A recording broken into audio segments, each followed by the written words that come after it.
সবাই কেমন আছো? ভালো। দুপুরে খাইছো সবাই? হ্যাঁ, কেউ কয় জি, কেউ কয় জি না। কোনটা সত্য, কোনটা? হ্যাঁ,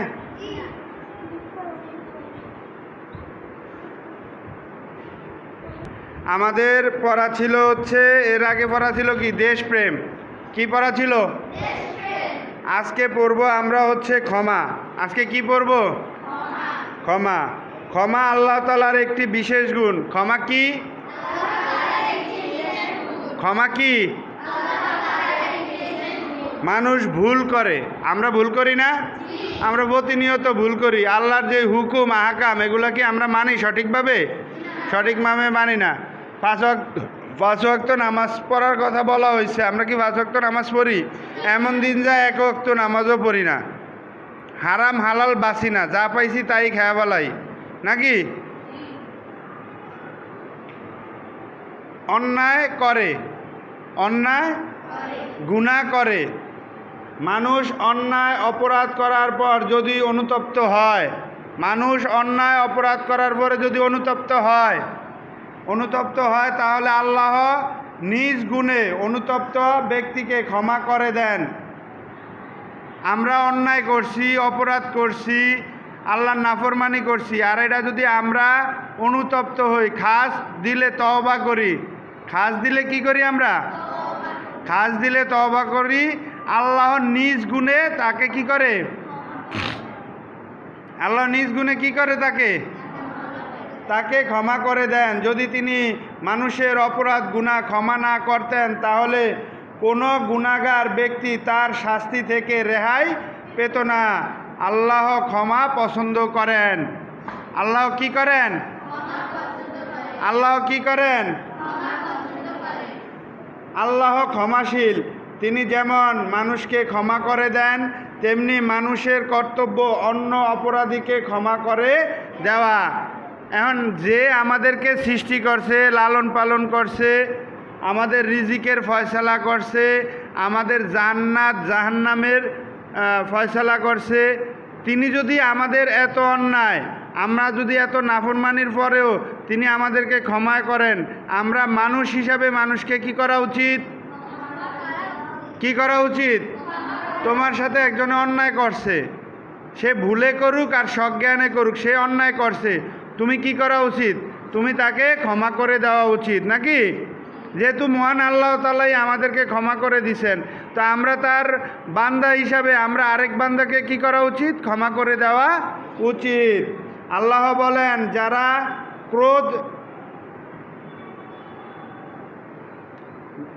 ক্রোধ সংবোধন করে এবং লোকদেরকে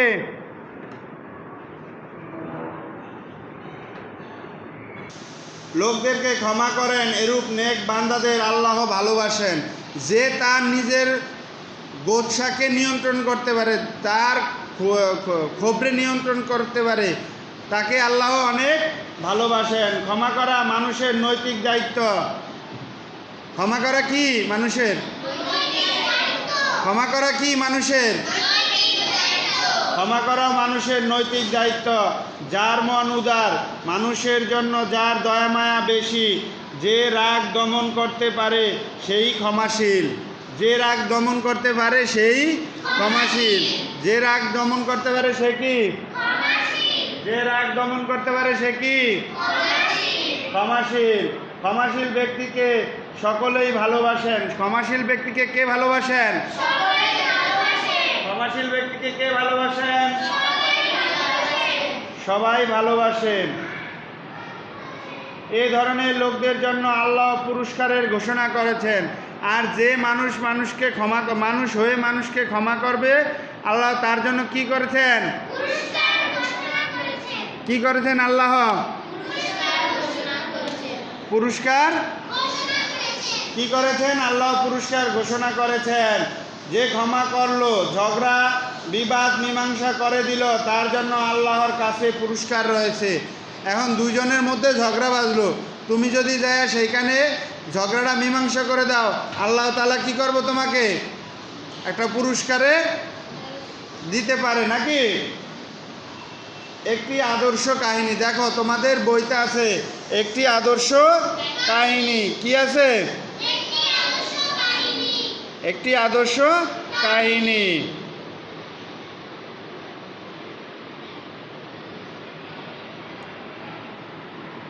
আমাদের মহানবী হযরত মুহাম্মদ সাল্লাল্লাহু আলাইহি ওয়াসাল্লাম সারা জীবনই ছিলেন ক্ষমার উজ্জ্বল আদর্শ।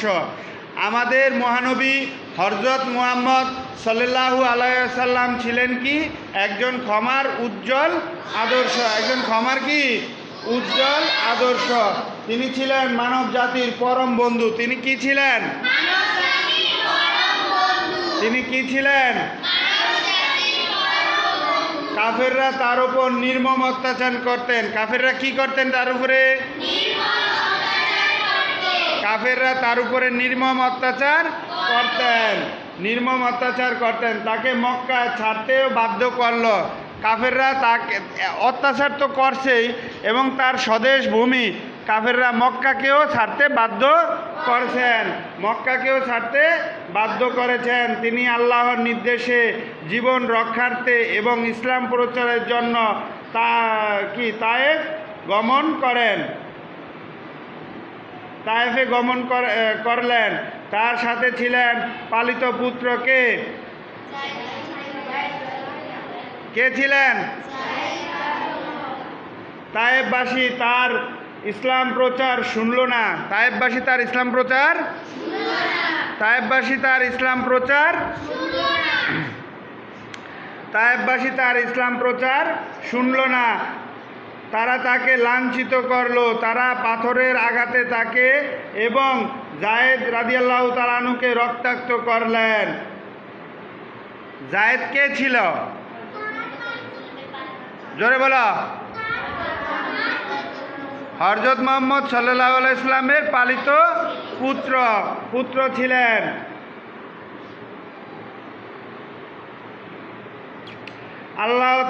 আল্লাহর রহমতে তারা দুজনে রক্তাক্ত অবস্থায় তায়েফ থেকে ফিরে আসলেন।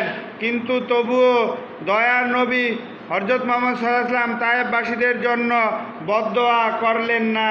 তিনি আল্লাহর কাছে এই দোয়া করলেন, হে আল্লাহ, তারা অবুঝ, তারা কিছুই বোঝে না, তুমি তাদেরকে ক্ষমা করো।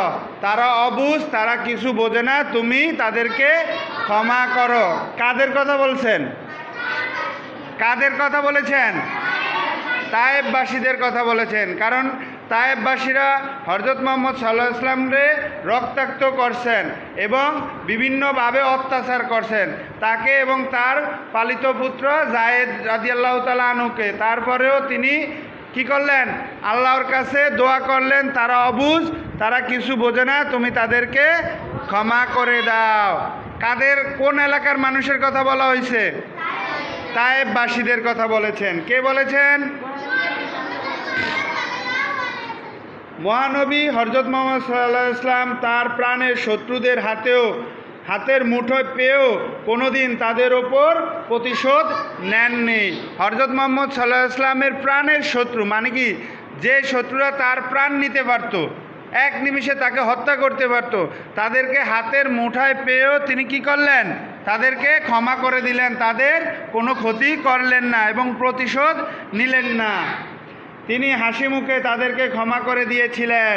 মক্কা বিজয়ের পর তিনি মক্কাবাসীকে ক্ষমা করে উজ্জ্বল দৃষ্টান্ত স্থাপন করেছিলেন।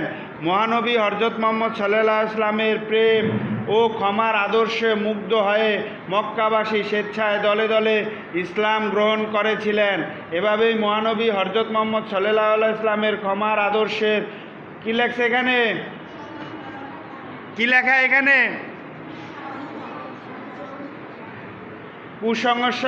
কুসংস্কারাচ্ছন্ন মক্কা নগরী তাওহীদের আলোকে উজ্জ্বলিত হয়েছিলেন। কুসংস্কারে যেই দেশটা ঢাকা ছিল, মহানবী হযরত মুহাম্মদ সাল্লাল্লাহু আলাইহি ওয়াসাল্লামের উদারতা, ক্ষমা এবং ব্যক্তিত্বে মক্কার জনগণ দলে দলে কি করলেন? ইসলাম ধর্ম গ্রহণ করেছেন। আর আমাদের মধ্যে যদি কারো ঝগড়া হয়, একজন আরেকজনের লাগাইয়া দেয়, কি করে, ধরো সুবর্ণার লগে আর বাজলো ইয়ার লগে, ওই যে তাহারিমার লগে। এখন মাঝখান দিয়া কি করলো, মামদুয়া যায় নখ পিড়াইতেছে।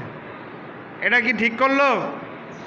তাহলে ভালোটা কি, মামদুয়া যায় দুজনরে বুঝাইবো এবং দুজনরে আলাদা করে সরে দুজনরে ভালো করে বুঝায় আবার কি করে দিব, মিল করে দিব। এটাই হচ্ছে কি ইসলামের শিক্ষা। এটাই কি ইসলামের শিক্ষা। মনে রাখবা, কখনো কারো সাথে ঝগড়া করলে যদি দেখো দুজন ব্যক্তি ঝগড়া করে, তাহলে নিজে যায় ওইখানে সমাধান করার চেষ্টা করবা, কিন্তু তাদের মধ্যে পরস্পরের মধ্যে আরও দ্বন্দ্ব সৃষ্টি যাতে না হয় সেদিকটা খেয়াল রাখবা, নাকি?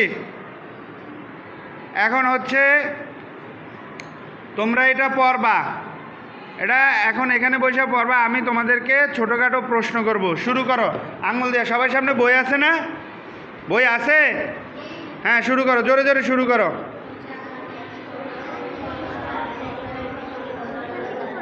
এখান থেকে শুরু করবা, এখান থেকে শুরু করে এই যে এই পর্যন্ত। হ্যাঁ, পড়ো।